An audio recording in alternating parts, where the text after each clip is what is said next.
Chapter 2: Energy. From a scientific standpoint, when we get down to the fundamentals of what the entire universe is made of, we find that it is all pure energy constantly moving about in waves. Nothing is entirely solid. It simply appears that way because the atoms are vibrating at different frequencies. So, our entire existence is an interplay of energies interacting with one another.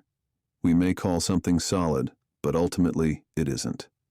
You may be wondering why I mention this at this point, and what it has to do with overcoming mental issues. Knowledge and understanding around energy is key to healing the mind and body in a variety of ways. Everything in our daily lives is an interchange between energies. Your body is an energy system interacting with the chair you're sitting in, which is also energy. Other people are made of energy, as are the sounds you hear, the foods you taste, and even the book you are holding now. It is worth noting, too, that the empty space between things is also energy. Everything is interconnected by energy. This constant interaction of one energy against another can have a positive or negative effect on objects, but also on our bodies and mind. A hammer hitting an orange is two energies interacting. One is a hard object of energy vibrating at a certain frequency, and the other softer object is vibrating at another frequency. The energy we call a hammer has a destructive effect on the orange, which is destroyed when they collide. Our thoughts are also energy, and as I just mentioned, all energy interacts and has the potential to influence other energy. This is very important because energy can and does affect other energy. When we think about that in terms of our mind and the thoughts we have, what then external from our minds is negatively affecting us? Daily energies people experience can include food, music, TV, internet, medicines, drugs, alcohol, other people, places you go, and even the words you are reading right now. Think how reading certain things in a newspaper cause an emotional reaction such as anger, fear, or sadness. The words have meaning, and on a fundamental level, they have a corresponding energy about them. Energy is even things you cannot see, such as radiation from Wi-Fi, cell towers, the sun, and microwaves. I will go into more detail on this in subsequent chapters, but for now, you must understand this basic scientific fact because this awareness will eventually allow you to discern what in your life is negatively affecting you, or what could negatively affect you if you allowed it into your environment. To clarify, energy itself is not fundamentally good or bad. It's just energy. It is the subjective perspective of the person experiencing it who decides whether something is good or bad. This is a broad topic in itself that delves into morals and ethics, which I will not be going into in this book. Through our mindset, though, we can view things in a positive light and avoid or limit negative emotion. Our mind is incredibly powerful, and learning about it will bring about awareness and empower you to be able to guard it against things that rob you of the peace and joy you deserve. The physical body, mind, thoughts, and emotions are all energy and energy vibrations at different frequencies.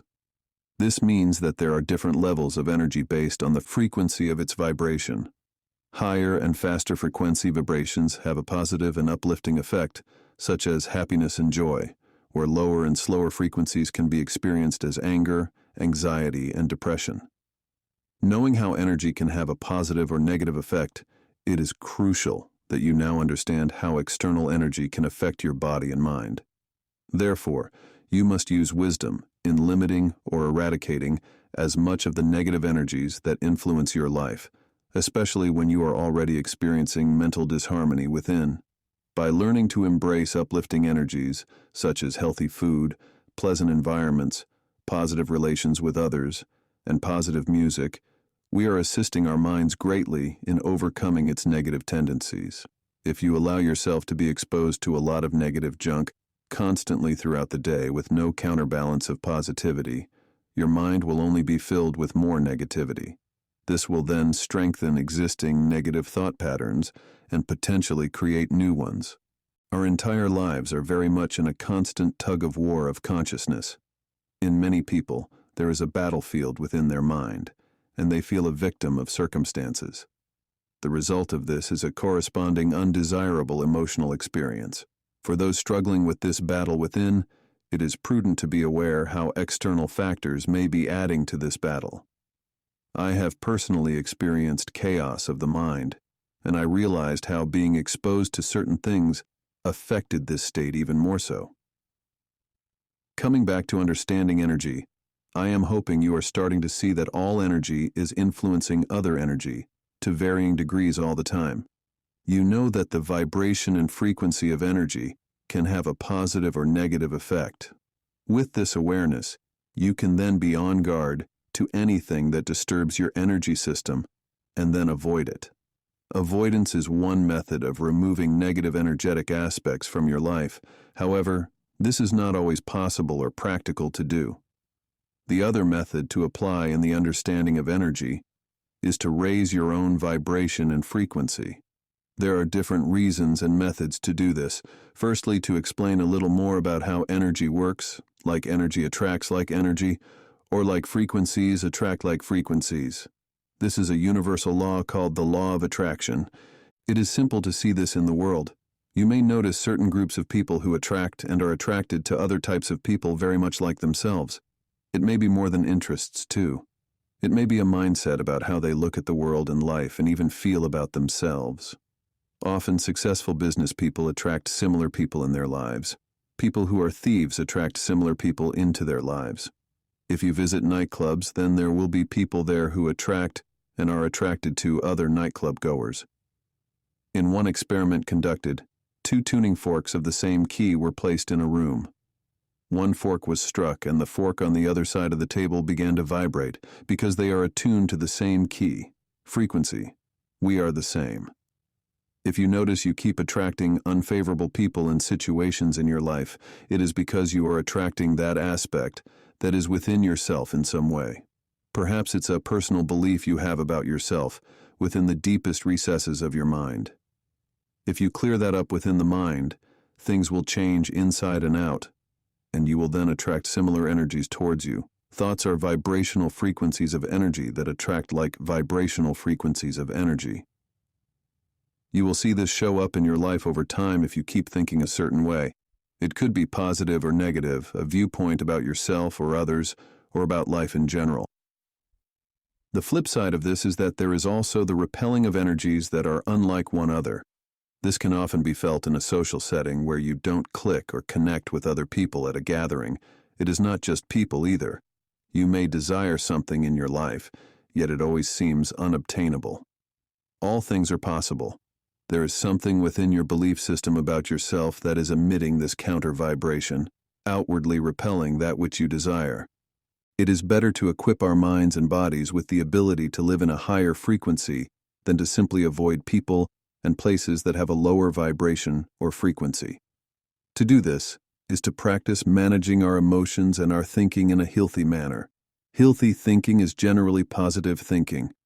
I'm not referring to delusional Pollyanna thinking, but rather being able to look at certain situations that are undesirable and then focus on the good aspects by teaching a new way to see things.